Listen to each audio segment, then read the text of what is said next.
Charging a Toyota battery electric vehicle in public is now easier than ever. Beginning with model year 2026, every vehicle comes with an NACS charging port, the same standard used by one of the country's largest DC fast charging networks.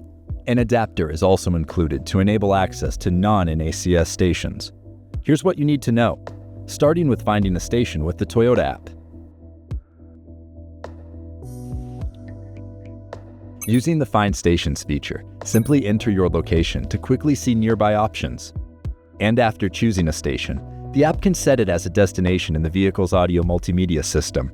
With an active Drive Connect trial or subscription, and the vehicle recognizing the destination as a DC fast charger, battery preconditioning will start automatically, helping to optimize charging efficiency. 2026 and newer Toyota BEVs also include plug-and charge capability. After a one-time enrollment through the Toyota app, charging can begin automatically by simply plugging in. The Tesla Supercharger network will be the first network to support plug-and charge for 2026 Toyota BEV owners.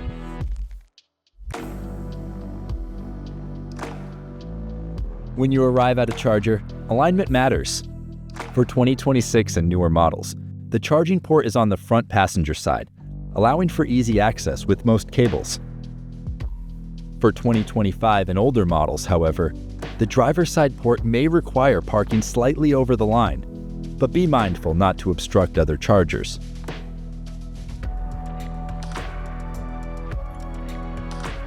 Once parked at a chosen station, simply open the charging port door, plug in the cable, and wait a few seconds for charging to begin.